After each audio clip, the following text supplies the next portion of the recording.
Assalamualaikum warahmatullahi wabarakatuh. Waalaikumsalam warahmatullahi wabarakatuh. Mohon maaf Bu, mengganggu aktivitas Ibu. Perkenalkan, nama saya Enti Sutisna dari SD Bojo. Ingin mewawancarai kepada Ibu tentang kasus-kasus yang terjadi di sekolah Ibu. Untuk itu, silakan Ibu untuk Ibu memperkenalkan dan apa kasus yang terjadi di sekolah Ibu. Terima kasih. Silakan Bu. Baiklah, terima kasih Pak Entis atas kunjungannya. Perkenalkan, nama saya Dina Dinarianti, Kepala Sekolah SD Negeri 2 Gunung Apung, Kecamatan Cipedas, Kota Tasikmalaya. Kasus yang menyangkut yang ada di sekolah yaitu tentang kedisiplinan Pak Entis ya. Jadi terkait masuk dan pulang. Nah, terkadang itu menjadi hal yang seolah-olah biasa gitu, tapi ternyata itu sangat mengganggu kinerja rekan yang lain. Di satu sisi ketika saya ingin menegakkan aturan tentang kedisiplinan, di sisi lain mereka juga memerlukan atau ada kebutuhan atau kepentingan pribadi yang tidak bisa ditinggalkan. Nah, itu sedikit dilema bagaimana ketika antara aturan dengan kenyataan di lapangan itu terkadang membuat kami ingin menegakkan aturan itu sangat sulit. Tapi mungkin dengan adanya kasus semacam ini menambah pengalaman juga kepada saya bagaimana caranya saya bisa menegakkan aturan itu. Lalu Bu gini, itu kan Ibu tadi sudah disebutkan bahwa Ibu itu terjadi dilema. Identifikasi masalah yang dilaksanakan oleh Ibu atau yang dilakukan oleh Ibu, berarti terhadap guru tersebut ya. Ada guru tersebut. Iya, betul.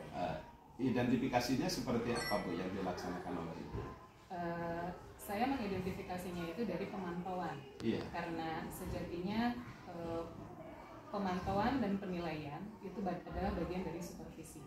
Jadi kita tidak bisa hanya mengandalkan dari penilaian semata gitu. Jadi pemantauan ini justru yang bisa menghasilkan nilai yang sehari-hari, sikap dan perilaku mereka. Nah, kasusnya mungkin seperti ini, ketika seorang guru datang terlambat ke sekolah karena terlalu sering mungkin dia menganggap hal itu biasa. Saya yang kebetulan ingin menegakkan aturan bahwa masuk harus tepat waktu itu menjadi suatu masalah gitu ya. Tapi ketika masalah ketika hal ini menjadi masalah dan dia merasa bahwa itu bukan masalah, ini perlu dikonfirm. Nah, langkah yang saya laksanakan adalah ketika saya telah memantau adanya suatu ketidakpatuhan terhadap aturan, langkah saya adalah ketika kebetulan kasus ini adalah saya melihat langsung gitu ya, hal itu kejadiannya. Jadi saya tidak bertanya kembali kepada rekan-rekan sejawat, jadi saya langsung bertanya terhadap guru yang bersangkutan, mengkonfirmasi mengapa beliau selalu terlambat. Terkadang beliau juga datang tepat waktu, tapi ketika saat itu dalam 1 minggu itu beliau datangnya hampir 3 kali dalam seminggu itu dia kesiangan. Dan dia merasa memang sedikit ada rasa malu, sungkan untuk meminta atau menjelaskan kepada saya karena mungkin seringnya itu. Ketika saya tanya, barulah dia mengungkapkan bahwa ada masalah pribadi di rumahnya yang memang butuh atau perlu diselesaikan segera. Jadi untuk mengantar jemput anaknya ke sekolah.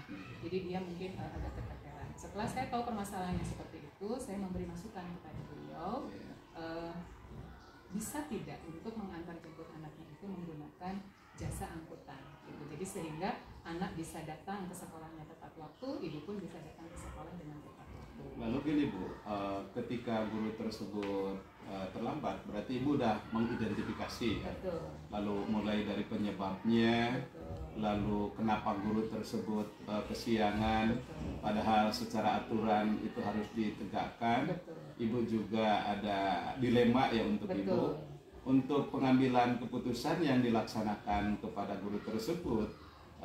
Apa yang dilaksanakan oleh Ibu? Dilema itu adalah saya rasakan ketika ketika di satu sisi saya ingin menegakkan aturan, tapi di sisi lain guru tersebut adalah guru senior di sekolah ini. Yang notabene harusnya guru senior itu lebih memahami akan aturan yang seharusnya diterapkan.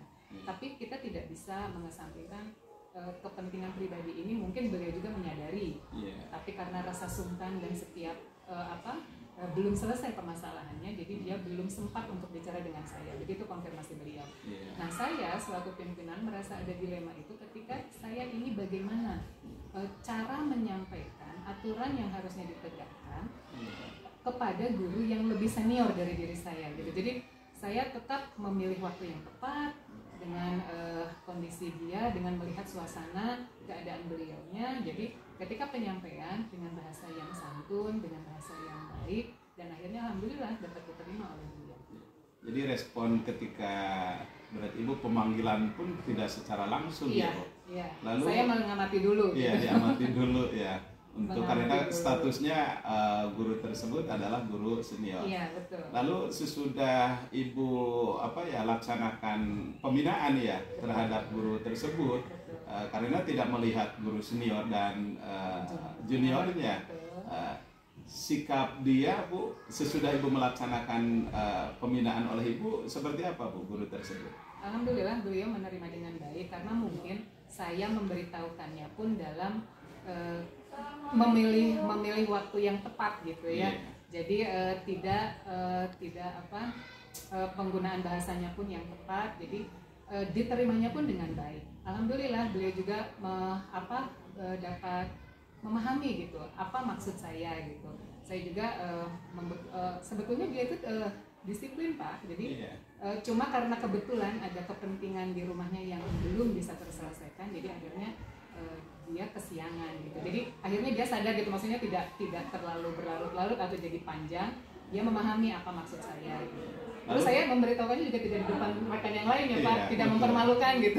Jadi hanya berdua saja dengan beliau di kantor gitu. Tidak ada siapa-siapa. Betul. Lalu gini, Bu, itu kan maksud